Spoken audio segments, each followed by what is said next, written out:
G'day, Aussie Gridiron fans, and welcome to the G'day Gridiron podcast brought to you by the Aussie Gridiron Network. This is the Thanksgiving Day reaction show and Week 13 previews.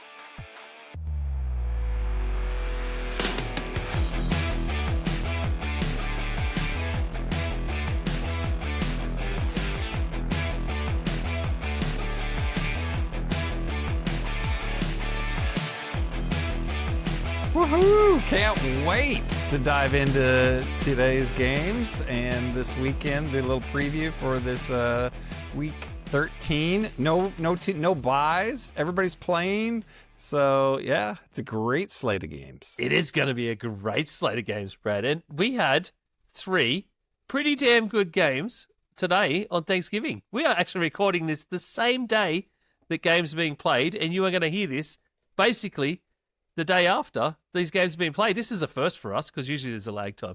Brad, how good were these games today? Mate, it was, really good, really good. So obviously it's Thanksgiving Day in America. It's a Friday here. It's a normal work day.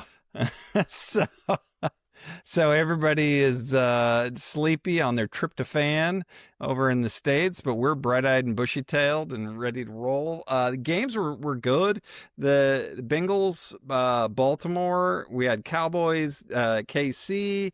It all started with the Green Bay-Detroit game, which early in the morning, and it was a blast, all of it. All of it was some. There was things in every game that kind of was interesting to look at and pick apart and all that kind of stuff. So you got to ask yourself, I think, with the Green Bay Detroit game, where does Detroit go from here? They're definitely reeling a little bit.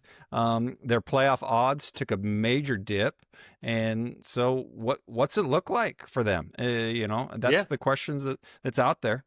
Exactly, mate. So let's start with that game, of course. Jordan Love and the Green Bay Packers took down the Detroit Lions in Detroit, 31-24. Love threw 4 touchdowns for 234 yards and got the most unlikely guys involved, considering we still don't know who their number one is. Dontavian Wicks, with 94 yards and 2 touchdowns, featured heavily in this game. Of course, another one to Christian Watson, who was back. And good old Romeo Doubs. He just never leaves, Brad. He never leaves the building. They overcome the Jared Goff and the Detroit Lions.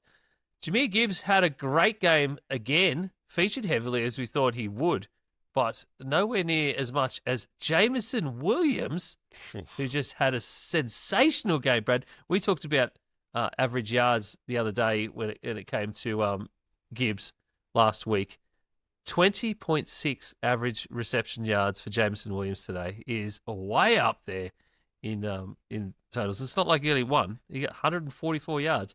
But, yep, the Packers come away with the win. They are 8-3 in that horrible one. Brad, the Packers are just sort of moving up that NFC North leaderboard. Look like they're really going to take a stranglehold on it any day now. Yeah, well, basically, according to ESPN Analytics, they got a 66% chance to win the division now after beating the Lions, where, if they would have lost, it would have dropped to 27%, but they didn't, obviously. And so they are in the driver's seat, especially because they've swept Detroit both games this season. Jordan Love is starting. He played well this game. He only had 2 touchdowns in the previous 4 games, but against these Lions, he played really, really well. He had 4 touchdown passes. So if he can get hot, now's the time to do it. In terms of, you want your guys peaking as you're going into the end of the season, getting ready to the playoffs, and that's what you're seeing. Of course, it helps that their receiver core is getting healthy. And they're getting some guys back.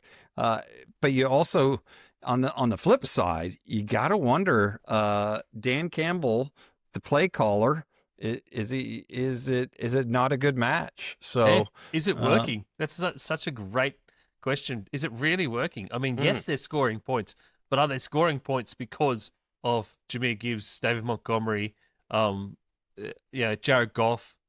Is it those guys who just their own skill set is lucking out with this play calling? Because at the end of games, it hasn't been sensational, and that's where it matters the most. A few reactions from the NFL fans down under Facebook group for these 3 games today as well. Thanks once again to everyone putting in some reactions there. Julie Kakos said, great games, all 3 of these today. Love seeing my Green Bay Packers win against the Lions. I think a lot of Packers fans do. Our mate Big Kev said the Packers are setting themselves up for disappointment. I wonder why Kev would be saying that, Brad. Could it be that Big Kev is saying that because the Packers take on his Bears next week to take the overall lead, the outright lead in the NFC North? Maybe. Pull your head in, Kev. Jordan Love, it's a fever dream. Hot and cold like a viral infection, says Matty C. Green Bay are getting healthy with Wicked. Green Bay are getting healthy and Wicked coming back and making a difference. Detroit starting to see LA Goff, says Michael Elliott. Some interesting reactions there, Brad, to this game. There are some people there that I know definitely aren't either Packers or Lions fans. Yeah. No, I think basically you got to think what concerns me is Campbell and the Lions have been known for being super aggressive. Yeah. And they're still being aggressive, but since I think Campbell took over the play calling, at least for the last 7 times, they're 0 for 7 on going forward on 4th down. So they're trying to be aggressive, but I was reading some things today about it, and they're saying it's too predictable. And it's Dan Campbell to me is a leader of men. I'm not going to knock him. He's built this team, and he's a team leader. Dan Campbell, the play caller, I have serious questions about. And I think that's where we're coming up against. So he needs to find, not saying he's got to find the next Ben Johnson, because granted, he's had a lot of injuries. I mean, we saw Amon-Ra go down in this game. Sam Laporta's hurt. Brock Wright, Khalif Raymond, Graham Glasgow. All these guys have gotten dinged up. And they get a great game from Tom Kennedy, who gets activated this week, and he makes some key plays. There was a seam ball. I don't know if it was 4th down. No, it wasn't 4th down, obviously, because he didn't make it, but it was 3rd and long, and Goff just hits him, and it was his first catch ever. And it was just awesome. It was just really cool to see something like that happen. And if you watch the TV copy on it, they make the comment of, well, part of the reason why he gets that is because nobody prepares for a guy that's never caught the ball, that's been on the practice squad. You don't know what he's going to do, but he did great. So again, we talked about it in our last show, but the scheduling gods are setting it up so well because Green Bay is going to be playing Chicago twice, and we haven't, we're already in week 13. They still got 2 games to play. Yep. So as soon as next week's game is the Packers versus Bears. Bears coming to Lambeau in what is definitely a must-win game right now. The Bears are at the top at 8-3. Of course, they're playing the Eagles on a Saturday morning. The Packers are 8-3-1. So next week's game it will decide who's taking that outright lead in the NFC North, and who will push a couple of games ahead of Detroit now. And then they play them again 2 weeks later after they come up against the Broncos. The Packers have got a very interesting schedule going forward, and they are getting hot at the right time. 3 wins on the trot. I mean, it was the Giants, the Vikings, and now they've defeated the Lions in their own division. They look to be getting hot at the right time. I just hope what Matty said, that Jordan Love isn't just a viral fever dream, isn't the truth, and they are going to get hot and stay hot. The Lions, Brad, however, they take on your Cowboys next week before, funnily enough, going to playing Jared Goff's old team, the LA Rams, in LA. So things aren't looking up for the Lions at the moment. No, they are not. And I don't know if they even come out with an early line for that game or not. But I know, I picked the Cowboys. I'm happy to say I picked the Cowboys these last two games against the Eagles and the game today against the Chiefs to win it. This Detroit game, I gotta analyze it coming up a little bit more, so we'll have more about it later in the week. But this one scares me a little bit, just because you're playing against a wounded animal here, pun intended, and they're dangerous because the Lions are going to be a dangerous team. It's in Detroit and that type of thing. So it's a playoff game. You couldn't ask for a better situation, a better environment. It's going to be a playoff game. It's going to be intense. Yeah, it sure will be. And it's going to be on Thursday Night Football too, Brad. Yeah. So that's going to be, it's the lights, your big lights, the big stage again. And we talked about that coming into this Thanksgiving game with the Cowboys just on our preview show the other day.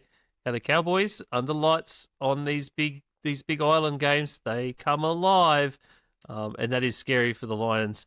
Current money line has the Lions as strong favourites, Brad. And the handicap has them at -3.5. The typical home, the typical home thing. So yeah, and that I think that was the line today, or was 2.5 or 3.5 today. With the Chiefs were, the Cowboys were getting 2.5. So. Oh, that's a close one. I'd almost have to lean towards Dallas on the spread on that one. Yeah. All right. How about we move to that game, Brad? The Dallas Cowboys turned on the lights and turned on the pageantry massively against the Kansas City Chiefs when they came to Dallas. And they ran away 31-28 winners over the Kansas City Chiefs. Even Patrick Mahomes and his 4 touchdowns couldn't just topple Dak Prescott, who got 320 yards, 2 touchdowns, and the might of CeeDee Lamb and George Pickens combining to just demolish the Kansas City Chiefs everywhere we thought they would. They stuffed the run as well as they could. I'm so surprised that Kareem Hunt ended up with 58 yards in this game, because I really thought that the Cowboys, their run stuffing had been amazing. Their run defense had been absolutely amazing the last few weeks, and I thought that would continue. The addition of Quinton Williams, who is a fantastic run blocker, really has helped and sort of brought to life that defense.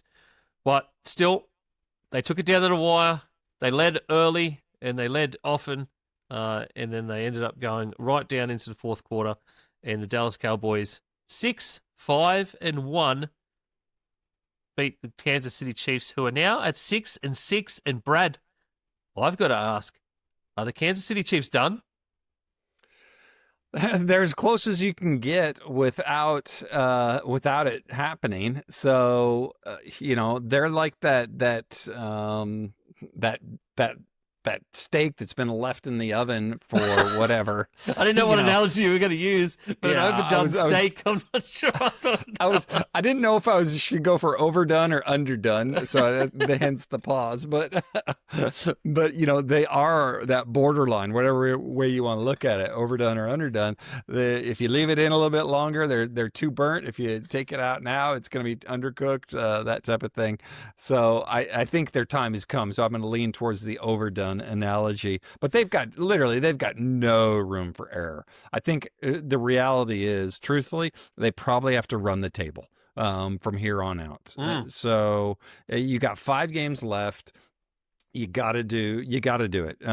They need to get to what are they at now? How many wins they got? They're 6-6, Brad.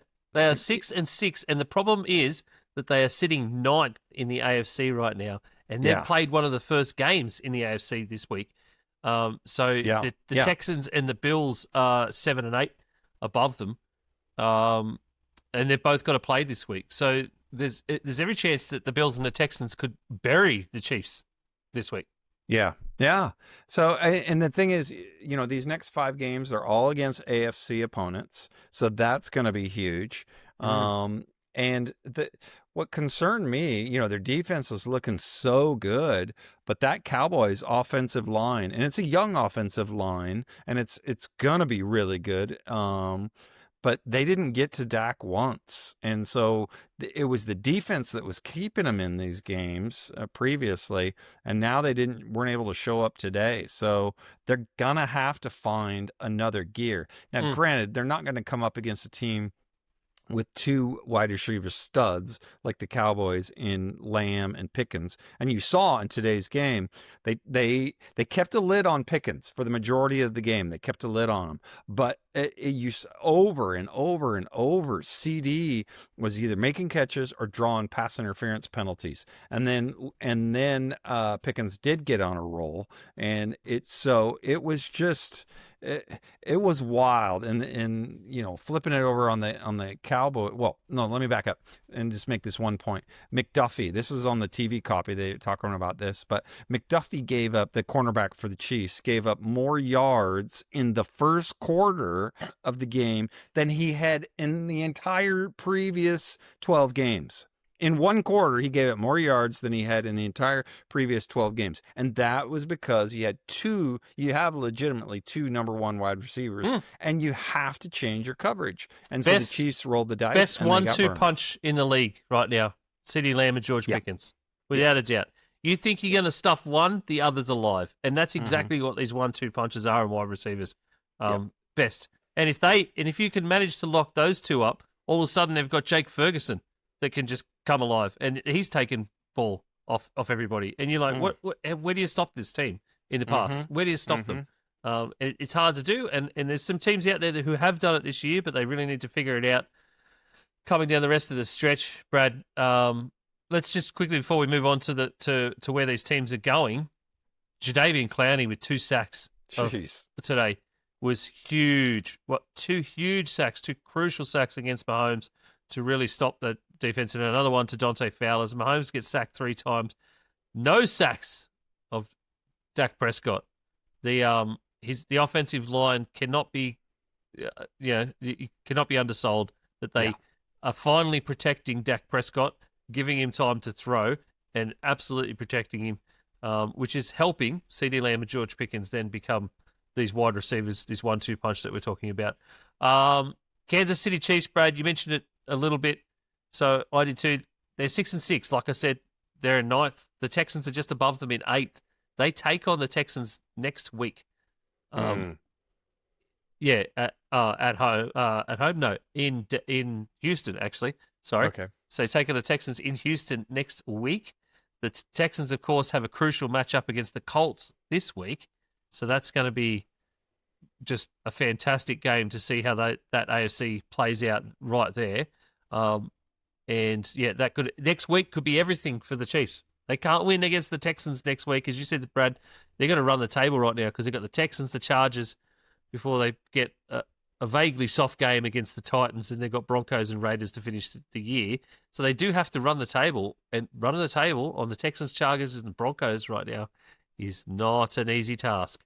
No, not by any stretch of the imagination. Cowboys can still get in if they win. If they lose one game, they could still get in. They got a decent chance of getting in.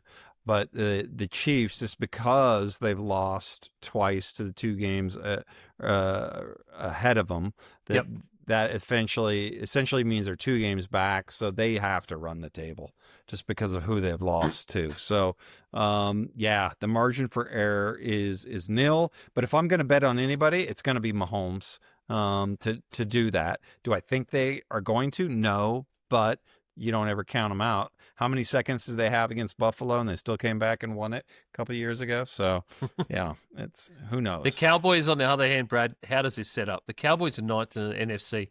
Who's above them? Detroit Lions. Who do they take on next week? Detroit Lions. Yeah. Again, huge implications. Like right now, the Cowboys are like 30% playoff potential, or maybe it's 20 something, but no, actually I think it's 30. And then if they win, it jumps to like 50% playoff odds. So this is a massive game for the Cowboys versus Lions. And then they got the Vikings at home.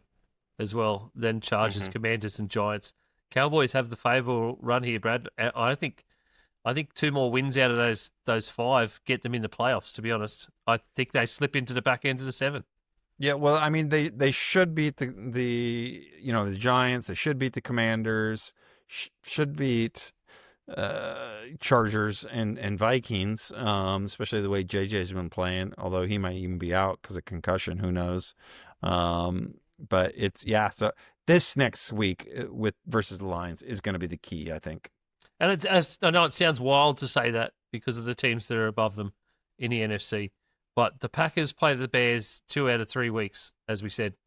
And I think just one of those gets the Packers into first place. And then the second time, if they bury the Bears again, I think that puts them out of the 7 because here come the Lions and the Cowboys and even the Panthers.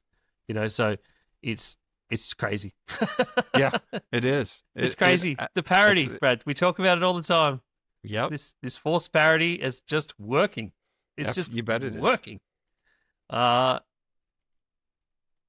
asked the question about the Kansas City Chiefs, Brad, because they're 6-6. Well, the Cincinnati Bengals went to Baltimore this week on Thanksgiving in the late game in the lightest of brightest of lights, and with Joe Burrow back in the helm, they beat the Baltimore Ravens 32-14 to sink the Ravens to 6-6, the same as the Chiefs. I can't believe we're saying that. And the Bengals move to 4-8. The Bengals are, for all intents and purposes, out of this, and they are just giant killing at the moment. Joe Burrow was back for the Bengals, but he wasn't the tale of this game, was he, Brad? It was the Cincinnati defense who finally showed up for a game. It must just be the aura of Joe Burrow. They decided to show up, and they dominated the Baltimore Ravens and did what they needed to do to make sure that their offense stayed off the field and stifled when they were on the field and put the Cincinnati offense on it more often, which meant they scored way more points and had way more opportunity. Brad, crucial game and a crucial loss for the Baltimore Ravens because same question to the Chiefs. Are they cooked? Well, based on if this was a healthy Lamar, no, they wouldn't be cooked. But an injured Lamar, and which let's face it, come on, the dude is injured. I think they are. I hate saying it, but you're seeing a team that when healthy, Lamar is 1 of 1, and the team's playing lights out. Although, also conversely, their defense is the Baltimore defense really took a step back this game. Yeah. So how much of it was Joe Burrow? Who knows? The fact that Burrow threw 40 pass attempts before the fourth quarter. Dude's first game in like 10 weeks, and he throws 40 pass attempts before the fourth quarter. It's absolutely insane. So, if the Ravens don't step up dramatically, then yeah, they're cooked.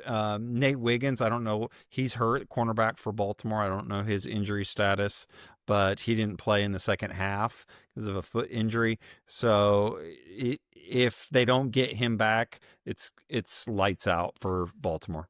As I said, mate, they're just out here giant killing now. The Bengals. Joey B in a pre-game interview, when he was asked why he's out there and he's playing and why he pushed to get out there today, his answer was fantastic. He literally said, and I mean this when I say this, but I don't know if you saw it, but he said in this interview that we're getting paid a lot of money to be out here, and we're out here for the fans, and I just want to be out here for the fans and show Cincinnati fans some good football. Like... Well done, Hello. Joe Burrow. Exactly. We're getting paid a lot of money to be out here, and I just want to be here for the fans. That is, that's all we want. That's exactly right. That's all any fan of any NFL team wants. They want their stars to step up and say, we get paid a lot of money, and we just want to be here and play good for you guys. They have the Bills and then the Ravens again in the next 2 weeks.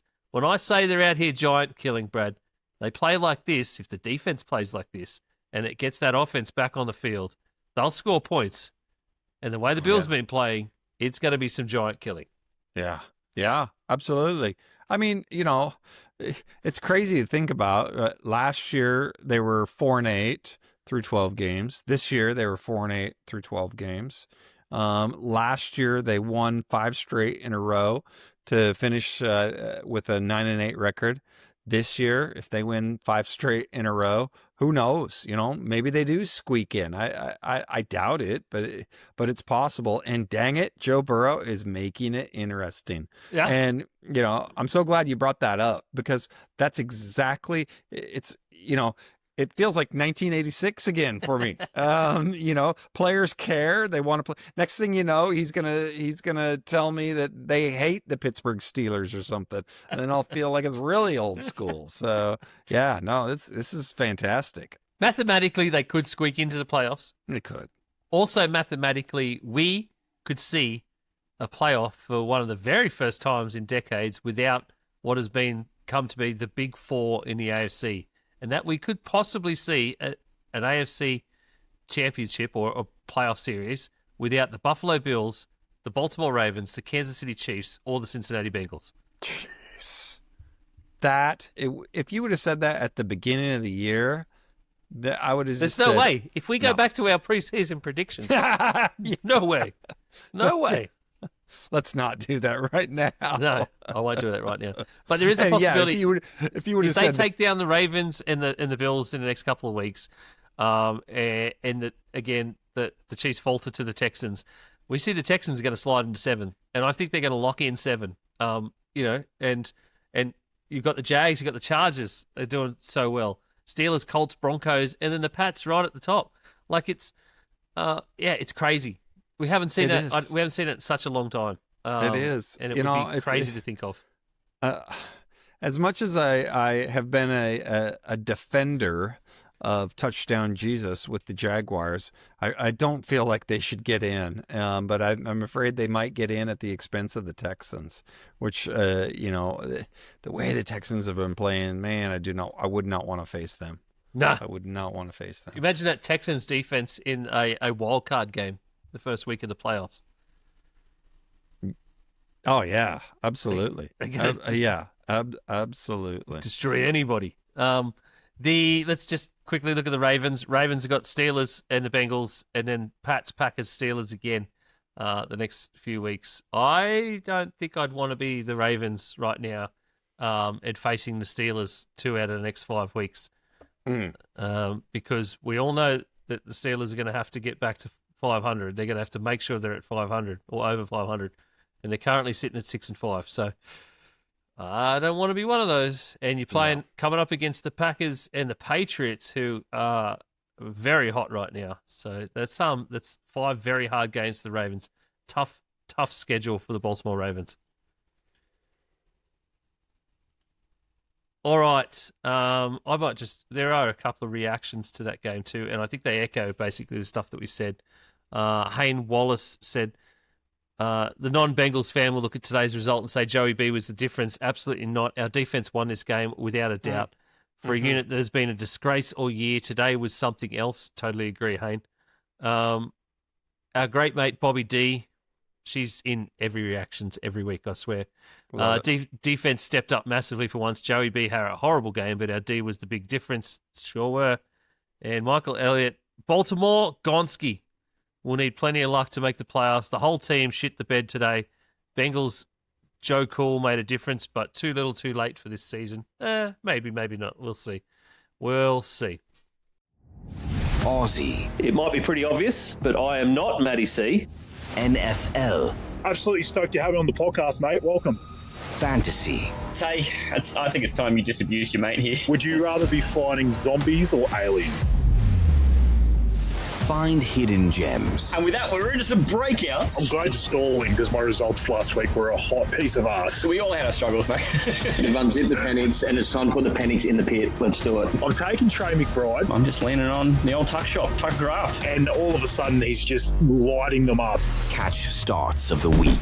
I'm just going to go ahead and take Goff at Chicago. So I'm going to go running back. I'm going to take Travis Etienne. I'm going to go ahead and take your boy Ty Tracy. I'm going to take Adam Thielen. So I'm going to go and take Richo against Tennessee. I'll take Matt Stafford. Just a little float out the Dalton Kincaid. I'm actually going to take Caleb against the Lions. Friday and Sunday all season long. The Aussie NFL Fantasy Show. Yeah, I know. It's amazing. Thanks to the Aussie Gridiron Network. Good to give me the dance floor. I'll probably fucking snap the floorboards.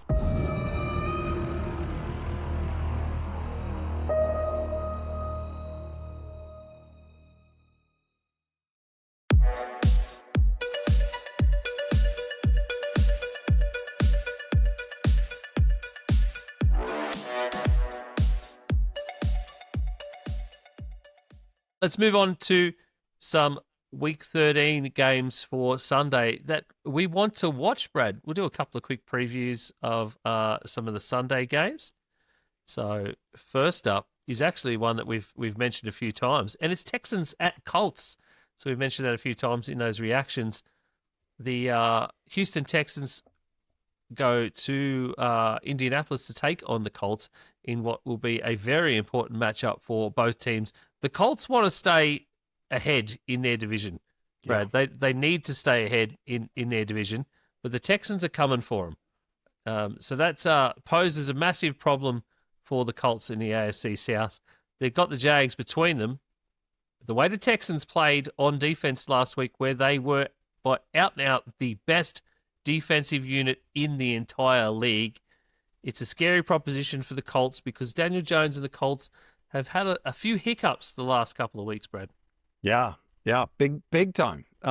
You've seen the Texans have won 4 of their last 5, and so that now they're 6-5, and the Colts they still got a 2-game lead, but they've lost 2 of their last 3.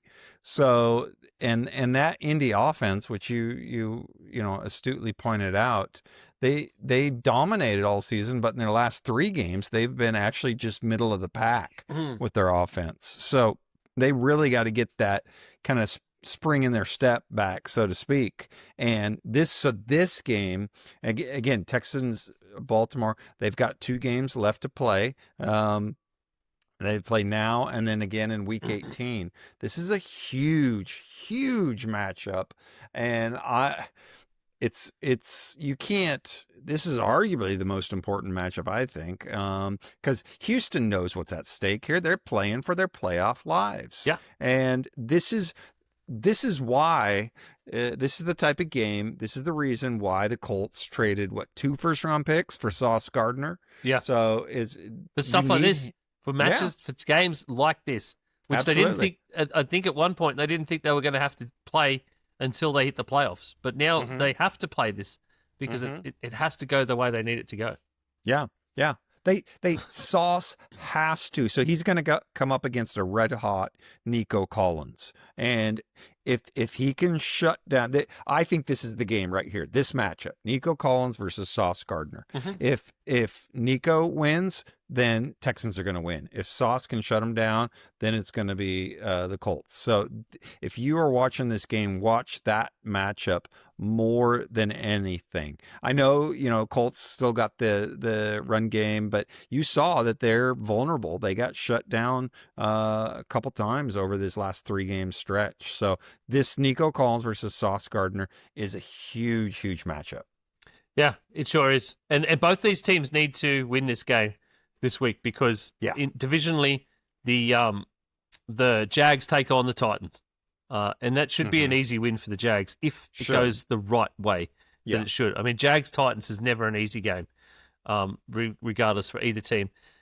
The Colts especially, though, they need to stay in that second or third spot in the conference because they don't want the Texans to slip into 7th and then have to face them in the first round in the playoffs. Right? For me, they want to be probably in that 3rd position and be taking on the Jags because if it's because that's the way it's looking at the moment, is you're going to have an AFC South game somewhere in that that wild card, and I think I'd want to take on the Jags rather than the Texans right now. Oh yeah, absolutely. So, you can't underestimate, like I say, just how important this game is to both of them. And basically, if Colts win it, I think they're going to win. I don't want to say they're going to win the division, but that Houston's done. I think Houston would have to play the role of spoiler probably. Yeah, going from here on out, which they could be very good at doing. But in terms of realistic playoff chances, I don't think they would have much. Any have you had a chance to look at any betting lines for this game, Brett? I did a little bit. What was this game? Let's see. It's -3.5 to the Colts is the spread. Yeah. Which is right. That's the home spread, really, isn't it? The home advantage. Yes. I don't like a hell of a lot. I like you mentioned Nico Collins. I like a bit of Nico Collins probably for somewhere around that sort of 50-yard game. Which is reasonable. It's nearly even money, but it's pretty reasonable. JT though, Jonathan Taylor, I think might have a good game. I feel like if the Colts are going to have a good game against the Texans, it's going to be on the ground. They're really, really good in their pass defense at the moment. Maybe not deep in the secondary, but I think JT could be a pretty good lock. He's also hot. The guy is just ridiculous as a running back right now. We've seen that for the entire season. So, but I'd still be pretty mild on it. I'd probably like a 70+ yards pretty much. And they're still about $1.30. So there's not a great deal, really. Not a whole lot. The one bet that I was looking at that it kind of intrigued me was if CJ Stroud plays, I would lean towards the over on this game. Because the Texans have looked decent with Davis Mills, but I just feel like Stroud opens up the deep ball a lot more, and so I could see him go the over on this game. Yeah, okay. Well, he's a full participant in practice on Wednesday, so I think he's trending towards playing. And the over is the line's set at 44.5, so that's a pretty low over under. I can see that over going pretty easily, Brad. So, second game for the week. The Arizona Cardinals at the Tampa Bay Buccaneers. Very important game for both. I think it's a very interesting game for both. Neither have been on what you could term as a hot streak the last couple of weeks. That's putting it kindly, yes. It is putting it kindly. It hasn't been the greatest play in the world from either team, but both teams need sort of a bit more of a get right, and they need to. Yeah. I guess the Bucs need to keep their season alive, and that's what's most important to me about this game. It is about the Buccaneers. They really need to keep their season alive, and they need to keep up there in their own division because the Panthers are really hot on their heels, and that makes this game immensely important. Of course, the Cardinals are basically it's a wounded animal game for the Cardinals, who are at 3-8, and have been, I think, playing reasonable, but it scares me for the Bucs that they could give them a bit of a touch up here with Baker Mayfield sort of possibly coming off an injured non-throwing shoulder, and I think we might get Godwin back for this game. I can't remember, but yeah, there were a few other players out injured. So I like this game for the matchup in terms of the Bucs need to get right, and the Bucs need to keep moving away from the Panthers to keep a hold on their division and be able to see playoff football. And with the games that they've got coming up, especially 2 against the Panthers, I think they need this game to get right and to get back on a streak.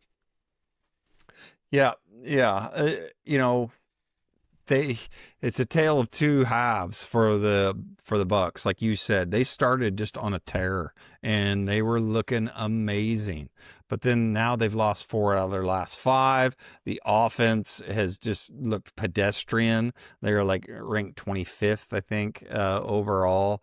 And it's injuries. They've just been decimated by injuries, really.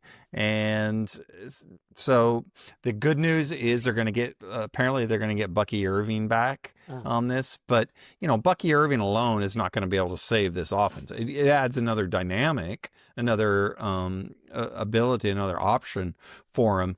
But like I said, the line has been hurt. The receiving core has been decimated. So we'll see how it goes. And then on the Cardinals side, they just can't seem to get everything right. They look good, but they can't get over the hump. So Jacoby Brissett has been playing well. He's definitely playing more consistently than Kyler Murray, and you're seeing the beneficiary of that is Trey McBride has really looked good in that, and he looked good with Murray, but with Brissett, he's looking amazing. So he's leading all tight ends in catches, yards, touchdowns. So the dude is a true matchup nightmare. But so I think that's the matchup I think that people want to be looking at is how are the Bucs going to defend Trey McBride? Is he going to go off? Because they're still going to be without Marvin Harrison Jr., although I forget his name now, but he escapes me. But the replacement for Marvin Harrison Jr., he's been playing lights out. I don't know if it's Smith, I think is his last name. He's been lighting it up. So, and then is Baker going to play? If Baker doesn't play, then I think it's all Cardinals. But if Baker plays, then it's a 50-50 in my mind. I don't know who you're talking about, Brad. Is Michael Wilson, Greg Dortch? Yeah, Wilson. I think that's who it is. Michael Wilson. It's Wilson. Michael Wilson. Yep. Okay. Yep. Greg Dortch had a great game last week. He did. Yep. Mm-hmm. He's the weirdest dude, man. He's got such a white name, and he's so black. Yes. You don't meet many black guys called Greg, and I'll just throw that out there. So it instantly stands out to me, and I just go, "You put up with a lot in your life, so I like you." It's just, I want him to succeed with a name like Greg. It. Yep. Yeah. That's like a white guy named Tyreek. You don't see that. You don't see it, and it's just it's wild. Jake Brisket. I like a bit of Jacoby Brissett in this too.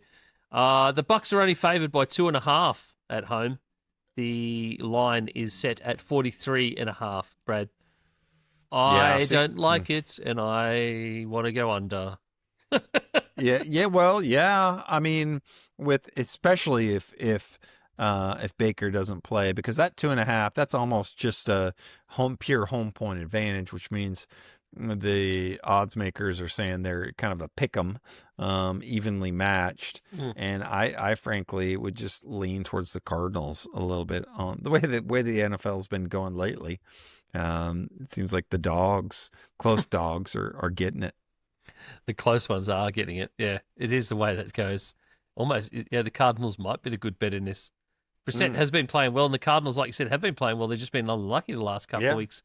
And maybe this could be that lucky game for them, Brad, after the way they have been playing. That would be my bet. I would take the Cardinals and the points.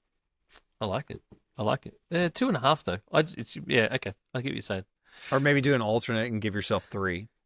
Maybe. Yeah. 2. It's close, and it's I find it funny that it is close. But anyway, if I was to do like a player prop bet, it'd be McBride. I don't know what he's paying. Those prop lines aren't out yet on Sportsbet. Get your shit together, Sportsbet. It's Friday night, for God's sakes. No doubt. But yeah, I would be looking for Trey McBride prop bets 100%, and that's probably what I'll look at later in the week when they do come out. So let's move on. Third game, the Minnesota Vikings go to where? Seattle Seahawks to face their old mate Sam Darnold. The Vikings have sunk to 4-7 last place in the NFC North. Pretty much completely out of it, considering how the NFC North is playing right now. The Seattle Seahawks, however, still in an absolute dogfight for the West with the LA Rams and the San Francisco 49ers. This game is going to be a fantastic one for both teams. The Seahawks have to win to stay in that dogfight in the NFC West. The Minnesota Vikings, though, and Kevin O'Connell, will 100% have Sam Darnold's number, and they know exactly Sam Darnold's weaknesses and what sunk the Vikings last year with Darnold in the playoffs. So it will be very interesting to see how Kevin O'Connell and Brian Flores scheme up the defense to take on Sam Darnold and the Seahawks, who have been motoring. So this becomes a very, very interesting grudge match of sorts. And I as a Vikings fan, I'm not looking forward to losing another game, but I'm really looking forward to us beating the pants off the Seattle Seahawks and showing everybody that the Vikings can still play football. Also, being able to see what is likely now to be Max Brosma. That's how the Americans keep saying his name, Brad. I don't know why, because it's quite clearly spelt Brosma. Hey, because bro is a very American way to say things. But but his name isn't hyphenated. It's not BRO hyphen. Good point. So anyway, Max Brosma looks like he's going to be starting at quarterback. The undrafted rookie free agent, will be starting at QB after JJ McCarthy was placed in the concussion protocol post last week's game when he was on the flight home. So, I don't know, Brad. What do you think? That's me as a Vikings fan. I think Flores and KOC will know how to beat Darnold, and if they can rattle him and throw him off his game, we could get one up on the Seahawks in Seattle. Well, so the way I look at this game, you're probably a slightly more optimistic than I am, understandably so. I agree with you 1,000% on if anybody's going to know how to rattle Darnold, it's going to be O'Connell. And I think he's going to scheme up or help scheme up some things to make that happen. What intrigues me, I don't want to jump straight to the money shot here, but what intrigues me so much about this game, go off too quick, Brad. Is the spread. I saw this game and the spread was 11.5. Is that correct? It's just getting to it now. Okay. That to me, if it's staying 11.5, that is disgusting. Isn't it? That is absolutely revolting. And I don't have it in front of me, but I used 41.5 line, Brad. The total's at 41.5. Well, I used to always look for, I've just gotten away from it just because it got lazy to me, but I used to always look for home dogs that over 10 or over. And the record of home dogs that are 10 or over is great. So here we have the Vikings Seahawks at 11.5. I am taking the Vikings on that spread all day long, simply because of what you said. And I believe O'Connell is going to know how to rattle Darnold. And, you saw last week, you tell me if you disagree or not, but that Vikings O-line, they were able to run the ball against the Packers a little bit, and they started looking healthy.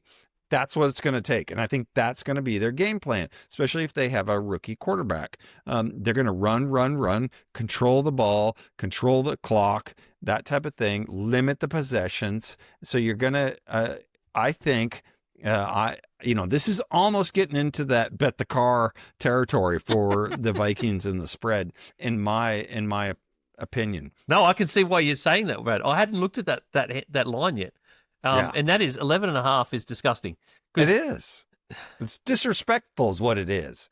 It is. And I get the Vikings haven't been playing well, but they haven't been playing that immensely badly that it's 11.5. Like we're not the Raiders. The Raiders get more, Thank goodness you're not the Raiders. Absolutely, you're not the Raiders. And yes, I am slightly more optimistic. Every week, I'm more optimistic at the start of a week for the Vikings game. Somewhere about mid-second quarter, I'm usually pretty down. But 11.5, I'm still incredibly optimistic that we can get inside that. If not win the game. Because as I said, that I trust that Kevin O'Connell is going to know Sam Darnold's weaknesses. Yep. Like, he was there last season. He had such a get-right season. He found himself and he did all that sort of did everything, and we saw it all with that Vikings team that was on such an incredible run, and had such a hot year, and that is KOC, and he's going to know his weaknesses. And are people that delirious that they don't think that KOC is going to then be sitting down with Flores midweek and going, "This is how we beat this guy. This is how we stuff him." Because you take that pass game away from the Seahawks, and I mean, yes, they get left with a run game, and it's Kenneth Walker and Zach Charbonnet who have been probably one of the best 1-2 running back punchers in the league. Walker gets all the yards, Charbonnet just smashes the ball in. So they'd be right up there, only eclipsed by Gibbs and Montgomery at this point on the ground as a 1-2. But I think you take that passing game away, and you're taking JSN out of a game, like one of the top 3 wide receivers in the league. Well, and you take everything away from them. I don't know. I want to see schematically how, because what's his name, Byron Murphy's going to cover JSN, and nobody's been able to stop him. But I like Byron Murphy as a cornerback personally. And I think they're going to give him some help over the top. They're going to disguise some things. So it would not surprise me at all if you see JSN have his weakest game, or pedestrian. So, 100 yards type game. I don't think they're going to, I think they're going to take away JSN as much as they can. And they're going to say, okay, beat me with somebody else. And I think this is going to be a much, much closer game than what people realize. I think so too, Brad. Betting wise, good Lord. I'd take, Max Brosmer is only at $1.20 for 125 yards. I was going to go low. His 150 is at about $1.50, so that's pretty good. Sam Darnold for, I don't know why you would take Sam Darnold that high. I just can't get around that really. But as I said, it'd be ground game. So Walker for 70 plus yards at about $2 is a great look. I think that'd be sensational. Touchdown markets, I don't think there's any big anomalies that sort of stand out in that when I looked. No, not really. Jordan Addison's at $5. Jordan Mason's at $5. They're pretty good. Those guys are great for getting into the end zone. Whereas Jefferson hasn't been doing much at all, and neither is Aaron Jones. So yeah, there's a bit there. You've just dumbfounded me with that line. Yeah, Anyway. I know. That's when I saw it. I just went, no way. This can't be right. Yeah, it's not right. It's not right, Brad. Anyway, time will tell. I'm always going to pick the Vikings. I can never not tip against my Vikings. Can't do it. All right. I agree with you. Final game for the weekend that we want to watch, that we want to preview, and then we will definitely be watching the Buffalo Bills at the Pittsburgh Steelers. It's one of the afternoon games on Sunday. Very, very important matchup for both teams. We talked a little bit about the Steelers earlier in the reactions when it came to the Ravens having to face them over the next couple of weeks. But here they go up against the Bills at home. And the Steelers are still at the top of their division, but they need that win to stay at the top of their division. And they need that win in the AFC to really keep some kind of foothold on the playoffs in the AFC as well. The Buffalo Bills have been woeful the last few weeks. Absolutely woeful as a team. Talking about a team with a tale of two halves, the Buffalo Bills were as hot as anything earlier in the season. As the temperature's gotten colder, so have the Buffalo Bills, and that's not Bills football, Brad. Yeah. No, they just look like a completely different team in my mind. A shell of themselves, I would say. Yeah. So, since beating the Chiefs in week 9, they, like I said, they've lost 2 of their last 3. They're looking at 7-4. The odds of winning the AFC East have just crumbled. and you're seeing things on the offense and defense. I hate burying a team this early. I'm not going to do that yet, but this is almost a do or die situation, I think, for the Bills. If they don't win this week, then I think they're cooked. So who knows what's going to happen with Rodgers? Is he going to come back or not? He has started to regress a little bit as well, even though he won't admit that. But I'm picking Buffalo in this game, but I don't think it's going to be easy at all. The one thing that I want to see is, are the Bills going to get Kincaid back, Dalton Kincaid, because he's a huge difference maker for them. We've just seen without him. I mean, who are they throwing to without him? So Coleman, it's not working. So and the Bills, though, also I want to see what's happening with their offensive tackle, Spencer Brown. So, or tackle Spencer Brown. So I'm just curious, because if he's not playing, then also that's a huge blow for them as well. Yeah, I have to agree with all of that, Brad. I'm really looking forward to seeing. I just want to see Josh Allen have a game where he doesn't have to be the focal point, and he doesn't have to drag this team kicking and screaming to whatever result they end up as, because I can't take another week of seeing a despondent Josh Allen on the sideline. I want to see James Cook get right again. I want to see him get that hot form we saw earlier in the season. I want to see him lean on that run game against the Steelers. And it's a hard task against the Steelers D-line, but I want to see him create those matchups and create that separation in the D-line. The O-line really create that separation so that Cook has those massive gaps to just smash through and take off. And I want to see him get hot again. That's where I'm looking for there. On the Steelers side, I want to see how they go. I want to see Mason Rudolph have a good game. Okay, yeah. How about that? The Steelers are going to probably be with Mason Rudolph again. And you know, Rudolph is no shirk. I don't know if Rodgers plays this game. I know they keep saying he's going to play this game. I don't know why you risk Aaron Rodgers when you need him for the playoffs. But I think I just want to see, at some point we're going to see Mason Rudolph, and I think he's going to do a bloody good job.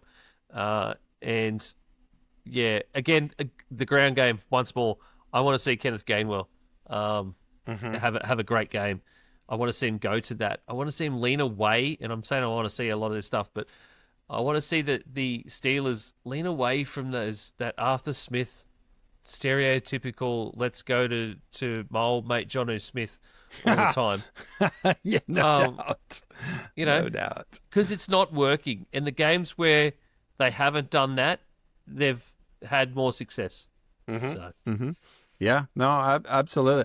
The key to me in this game is going to be the Pittsburgh defensive line. If they can get pressure or not. If they can get pressure, then they've shown that they're a good team. But if they can't get any pressure, teams just shred them. They do. They've got if I was looking at the stat earlier.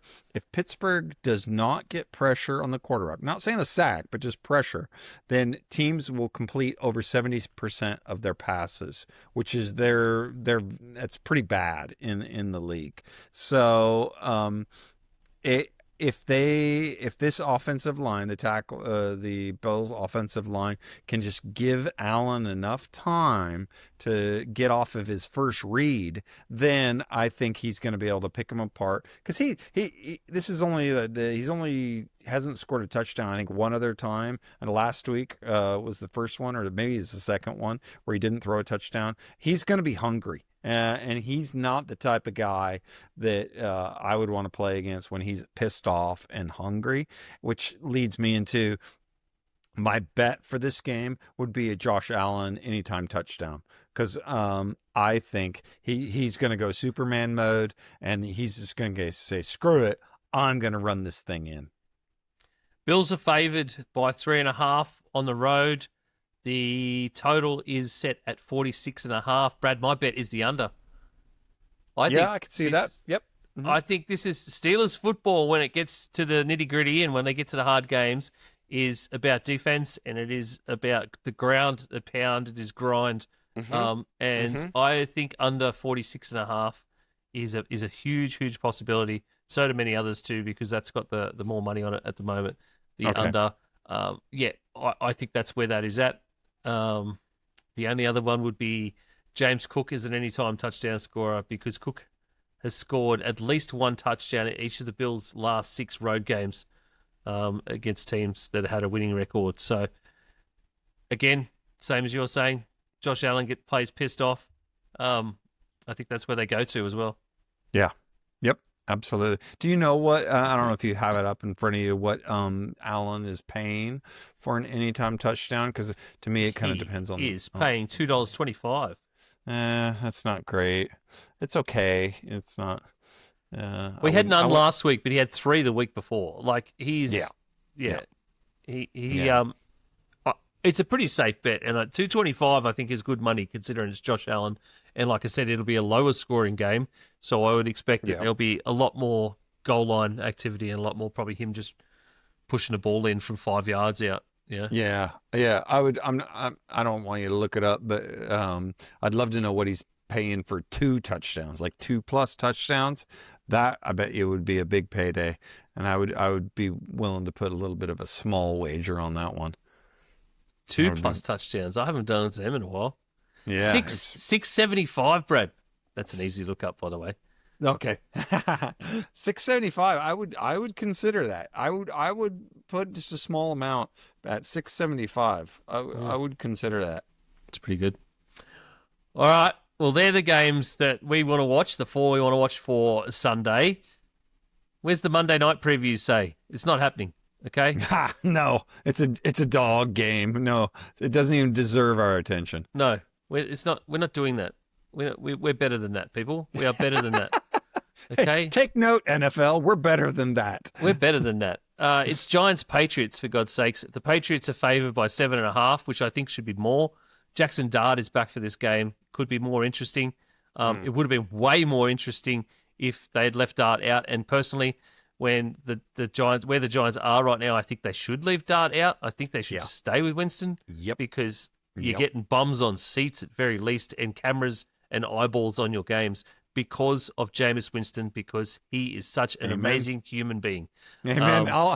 The world needs more Jameis. I'm sorry. Mate, there's been some suggestions out there on the internet verse that Jameis Winston should just become what do some people term it? Basically, he should just be a league-wide free agent, and every week Jameis has to start for the worst team in the league. Yes.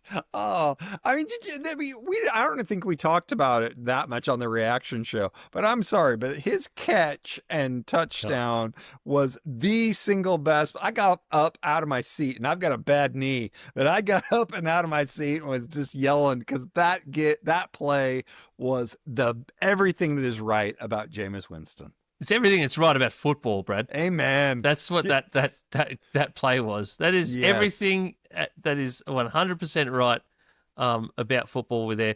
Jameis Winston threw off 2 defenders before he even made the shovel pass back to, God, who was it? Gunnar Oleski. And then Gunnar dodged 2 other defenders, 2 rushers, got the pass off, like he thought he was going to get the pass off earlier, didn't because he had to avoid players, then gets the pass off. Winston catches the ball, gets held near the line, shakes off a defender, does a spin move, and runs across the line. It is everything that is right with football. And everything that is right in the world with Jameis Winston. We've had Jameis Winston on a microphone at Thanksgiving again. I want it every year. Yes.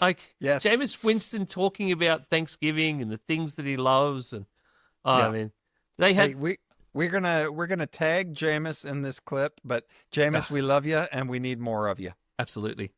A reporter asked him this week what his favorite Thanksgiving dish was, and that man closed his eyes and went, and just straight away closed his eyes and said, "My wife makes these kale collard greens." And I could see by the look on his face that he could smell and taste those things. He was so in love with that dish and what his wife makes for him. He's such a wholesome human being. I love that man. I love it. In a world of negativity, there's Jameis Winston, right? He's everything that is right about football. Absolutely. And that's why people are saying he should have to start for every team once every year. Yep. Every team should have to start Jameis Winston at quarterback at least once a season. I love that idea. So do I. I would pay good money to have Jameis Winston in purple and yellow. You know what they should have? They should have Jameis mic'd up through the whole game. Forget the TV copy. Just turn the volume down and give me Jameis narrating the game. If he ever retires, I want him doing a Manning Cast-esque program. I want to hear Jameis Winston just talking ball with people throughout the game while they're watching a game. Yes. Give it to me. Yes. Give it to me. Anyway. Absolutely. Him and Ryan Fitzpatrick. That's yeah. I would have a love affair with that. The two most journeymen of journeymen in I would love to be in that quarterback room. I could not pay enough money to be in that quarterback room just because to hear what some of the stuff that comes out of Russ's mouth, just like, did you see Brad? Oh my! Did you see him go and take the toss? No. They sent Russ up to take the overtime toss. No, and he went up in full gear, helmet and all. Of course he did. And he didn't because he might get in the game. He didn't just win the toss. He then told the opposition which way they were going to run. So he got the ball and said, "You're going to run that way." They said, "You're going to have the ball and you're going to run that way." Anyway, he went up there in full pads, helmet, the lot. They sent him up there for the toss, and he won the toss. And he probably, yeah, exactly. And then they picked the wrong option because they should have received the ball. Anyway, oh man, I love the look on Jared Goff when he was standing there facing Russ in full kit, and he hadn't even taken a snap. The problem is he's turning into a meme. I love Russ. Turning into he already was. Yeah, fair point. Yeah, well said. Yeah, it's time, man. Everybody has their day. It's time. Just hang it up. Yeah, just hang it up. I don't understand him. Brad, betting, multis. Do it. Guess who won a Thanksgiving Day multi, Brad? Nah, did you? I did, mate. That Thanksgiving Day three-way multi we put on the other day. 100%. 3 from 3, my friend. Beauty. Hey, Packers money line. Cowboys plus 3.5. Bengals plus 7.5. Give it to me. I love it. What did that pay? We ended up it was 8.28. We ended up at 8.20. It was paying 8.28 for a 3-leg multi. It's pretty good, Brad. That's damn good. Yes, but you know what? It's not as good as an 8-leg multi, Brad. Nothing's as good as an 8-leg multi. Los Angeles Rams money line. Arizona Cardinals plus 2.5. We're going for that Cardinals handicap, Brad. I'm going with you. 49ers money line. New York Jets over the Atlanta Falcons money line. Let's go. Okay. I think it's the Jets' time, and I don't like the Falcons at all. Colts over the Texans. The Vikings at plus 11.5. The Chargers against the Raiders. I've taken them at minus 9.5. I think they are going to destroy the Raiders, the Chargers. I like that. Yeah. And then similarly, I love that word today because I can say it, the Denver Broncos against the Commanders at minus 5.5. I think they are going to towel up the Commanders by more than a touchdown. So I will go that. We are at 74.91, Brad. Yes. Is that with the power play or not? And that Sportsbet power play takes us to 89.83. Sportsbet, we're still available. Let's go. Let's do it. Just get out your player prop bets a little bit earlier. Yes, please. 8-leg multi just for Sunday. 89.83. 8 legs of absolute glory. Let's bring it home for the G'day Gridiron boys. All right. Thank you very much, everybody, for listening. It's been a great week talking on podcasts.